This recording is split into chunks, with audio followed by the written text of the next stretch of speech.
નમસ્તે, મારું નામ રાજીબાઈ રાઠોડ છે. હું ધોરણ 8માં અભ્યાસ કરું છું.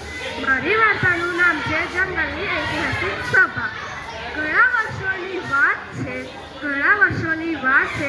એક મોટું વિશાળ જંગલ હતું. તે જંગલ વિશ્વનું ઉદાહરણ હતું. તે જંગલના ઝાડ માત્ર છાયો નહોતા આપતા, પરંતુ જીવન જીવવાની રીત શીખવતા હતા. ત્યાંની નદીઓ પણ પાણી નહોતી વહેવડાવતી, પરંતુ આપણને સંસ્કાર શીખવતી હતી. અને ત્યાંના બધા જ પ્રાણીઓનો સ્વભાવ અલગ હોવા છતાં તે એક જ ધરતી પર રહેતા હતા. તે ખૂબ જ સુંદર રીતે રહેતા હતા. થોડા દિવસો પસાર થયા. ત્યાંના જંગલ જાનવરોમાં થોડા બદલાવો આવ્યા મળ્યા. તે જંગલમાં બધા જ પ્રાણીઓ પોતાની શક્તિને પોતાનું અભિમાન માનવા માંડ્યા. અને નાના પ્રાણીઓનો અવાજ ગળવામાં ના આવ્યો. જરૂર કરતાં વધારે વૃક્ષો કપાવા લાગ્યા. નદીનું પાણી ઓછું થતું ગયું. આમ એ જંગલમાં ઘણા બધા સંકટો આવવા માંડ્યા. બહારથી તો લાગતું કે તે જંગલ જીવંત છે, પણ અંદરથી તો તે અંદર તૂટી રહ્યું હતું. આમ થોડા દિવસો થયા અને એ જંગલમાં પાણી ખૂબ જ ઓછું થયું. ખોરાકની અછત થઈ અને તે જંગલના બધા જ પ્રાણીઓ ડરી ગયા. તે જંગલના રાજા સિંહે કહ્યું કે તમે ડરશો નહીં, આપણે એક નિર્ણય લઈએ. તે સિંહે એક ગંભીર નિર્ણય લીધો. તેણે કહ્યું કે આપણે એક સભા ગોઠવી. પછી તેમણે એક વિશાળ વનના ઝાડ નીચે એક સભા ગોઠવી. તે સભામાં કોઈ ઊંચું કે નીચું નહોતું. સિંહની સામે અને હાથીની સામે સસલું. આમ સભા શરૂ થઈ. તે સભામાં ઘણા બધા પ્રાણીઓ આવ્યા હતા.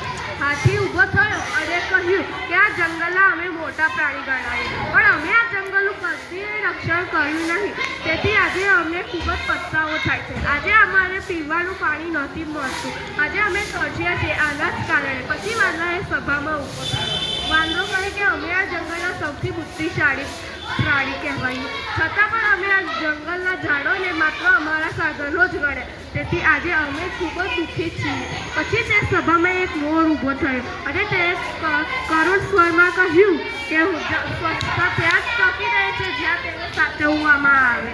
આ વાત સાંભળીને બધા જ ચૂપ થઈ જાય. પછી તે સભામાં એક સસલું ઊભું થયું. તે સસલું બોલ્યું કે જંગલ ત્યારથી જ તૂટવા લાગ્યું જ્યારથી નાના પ્રાણીઓનો અવાજ નીચ ગણાવવા માંડ્યો. ત્યારથી જ જંગલ તૂટવા લાગ્યું. અને ત્યારે ઉંદરે કહ્યું કે આવું નહોતું. પછી થોડા દિવસો પસાર થયા. થોડા દિવસોમાં બાદ તે આ જંગલમાં એક મોટું લાગ્યું અને તે જંગલમાં ઘણા બધા પ્રાણીઓ આવ્યા હતા. તે જંગલમાં સભા ગોઠવી હતી. સભાના પછી તેમણે થોડા નિર્ણયો બતાવ્યા. પહેલો નિર્ણય હતો કે દરેક પ્રાણી પોતાના જેવા પ્રાણીને કશું પણ કરી શકશે નહીં. બીજો નિર્ણય હતો મોટા પ્રાણી એ નાના પ્રાણીઓનું રક્ષણ કરવાનું છે. અને ત્રીજો નિર્ણય હતો કે દરેક પ્રાણી સમાન છે. આવા 3 નિર્ણયો બનાવ્યા તેમણે. પછી તે નિર્ણયો ખાલી ફક્ત કાગળ પર જ નહીં પણ બધા જ પ્રાણીઓના જીવનમાં ઉતરે. થોડા દિવસો પસાર થયા. આ નિર્ણયો ખૂબ જ મહત્વપૂર્ણ બની રહ્યા. તે જંગલના બધા જ પ્રાણીઓ સાંભળતા અને તેનું પાલન કરતા હતા. જંગલ પાછું કર્યું અને પાછું સરખું થઈ ગયું અને નવા ઝાડમાં પાંદડા આવવા માંડ્યા. ફરીથી રહેવા લાગી.